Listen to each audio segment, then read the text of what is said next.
Good afternoon dear students. कर रहे हैं क्वेश्चंस, अच्छा रिस्पांस आ रहा है, बहुत अच्छा लग रहा है। तो बच्चों, ये आप में से ही मुस्कान ने क्वेश्चन पूछा है, तो मैं इसको करवाती हूँ। ये इसमें क्या करना है, पार्शियल डिफरेंशियल इक्वेशन बनानी है। क्या है partial differential equation? An equation which contains partial derivatives, that is known as partial differential equation. Partial derivatives कैसे मिलते हैं?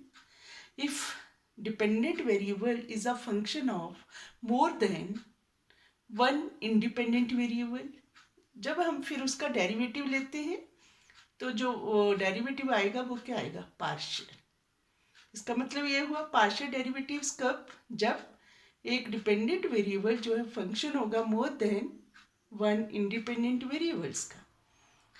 तो इसमें डिपेंडेंट और independent variables, here see Z, it is a dependent variable. किस पे डिपेंडेंट है, एक्स और वाई पे।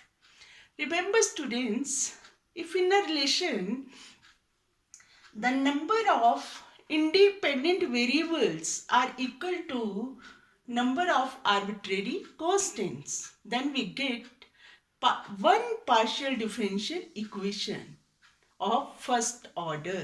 Remember one thing, if number of independent variables are equal to number of arbitrary constants, then we get the partial differential equation. That equation will be one, और क्या होगी, बार बार बोल रही हूँ, फर्स्ट ऑर्डर की। छोटी छोटी कोई चीज़ें जो है एक क्वेश्चन से अलग से कम्पिटिटिव एग्जाम के लिए लग बुक लेके तैयारी करने की जरूरत नहीं पड़ती है। हमें कहाँ से मिलता है, क्वेश्चन से। बहुत सारे क्वेश्चन मिल जाते हैं, उसको ध्यान से करना चाहिए, प्यार से करना चाहिए। मैथ्स जो है एक गेम की तरह लेना चाहिए। जैसे गेम खेलने लगते हैं, मन नहीं करता उसको छोड़ने का जब तक एंड ना हो जाए, ऐसा मैथ्स है। थोड़ा सा बेसिक्स क्लियर है, उसके अकॉर्डिंगली करते जाओ तो अपने आप क्वेश्चन बनता जाता है, मजा आता है। कभी हम बोर ही नहीं हो सकते जब हम मैथ से प्यार करते हैं। हमारे पास इतना टाइम नहीं होता कि हम बोर हों, हम इसी में मतलब रम जाएं तो कई साल अंदर बैठ के बिता सकते हैं। ये तो थोड़ा सा टाइम है, तो स्टूडेंट्स एंजॉय कीजिए इस टाइम को भी, और अपना ज़्यादा से ज़्यादा, मैं तो मैथ्स की हूँ तो मैथ्स के साथ साथ मैं तो चाहूँगी कि ज़्यादा से ज़्यादा आप मैथ्स के क्वेश्चंस करें, मैथ्स के अलग अलग थ्योरम्स, अलग अलग मैथमेटिशियंस के बारे में पढ़ें और प्रेरणा लें। चलो क्वेश्चन करते हैं। ये है पार्शियल रिलेशन है, इससे हमने पार्शियल डिफरेंशियल इक्वेशन बनानी। तरीका यही है, जब भी ऐसा हो आर्बिट्रेरी कांस्टेंट्स को एलिमिनेट करके पार्शियल डिफरेंशियल इक्वेशन बनानी है, तो स्टूडेंट्स बस ये देखना कि जेड फंक्शन का कितने इंडिपेंडेंट वेरिएबल्स का, यहाँ दो का है, एक्स और वाई का। तो आप क्या करेंगे, इसका पार्शियल डेरिवेटिव, तरीका यही है। फिर वहाँ से देखेंगे कि कैसे पार्शियल डिफरेंशियल इक्वेशन बनेगी। थोड़ा सा हिट एंड ट्रायल, मतलब इंस्पेक्शन मेथड से भी हम करते हैं। पर पहले जो है दो स्टेप्स, वो क्या लेंगे, एक बार partial derivative with respect to X, फिर with respect to Y. Now differentiating, first of all differentiating this one with respect to x, then we get what, students, del z by del x. With respect to x you have to take, then you have to take by constant. By constant है, ये constant है, the derivative of x is 1. You will get, students, a e raised to power y. When you will take the derivative of this, these are constant, then it will be 0. Or the derivative of this, it is also 0. Or it implies, you know, students, del z by del x is what? P. You know it. P a e raised to power y, let it be 2.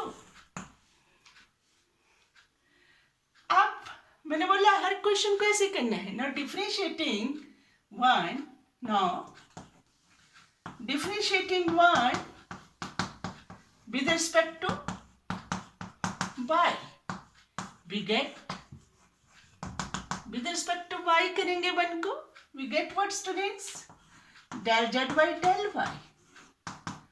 With respect to y, del z by del y, which is equal to ax. The derivative of e raised to power y is what? E raised to power y. Exponential function का x तो constant है इसके लिए ना, पर multiply हुआ इसके साथ, तो ऐसे रखेंगे और plus. Is it clear students? Right. और this is the derivative of this half e raise power 2y का e रेस पावर 2y, फिर e रेस पावर 2y मतलब 2y का लेके क्या बन जाएगा 2 आगे आया, a e raised to power 2y और b constant, therefore it is 0. Or it implies students, you know, del z by del y is what? Cube, which is equal to, yes, see, a e raised to power y is what? p. Therefore you will get what? This is xp plus 2 से 2 cut. Clear? और this is students इसका लिया ना derivative A square है पुत्र, then write on A square है, और this will be you can write it as A E raised to power Y का होल स्क्वायर. क्यों लिख रही हूँ? इसलिए कि this is equal to P. हमें एलिमिनेट करना, हमें जो पार्शियल डिफरेंशियल इक्वेशन बनानी है उसमें ए बी कुछ नहीं दिखना चाहिए, और it implies Q xp plus, now see, this is p, therefore it is p square. This is the required partial differential equation. तो इस तरह से हम करते हैं क्वेश्चन, बिल्कुल इजी. Thank you.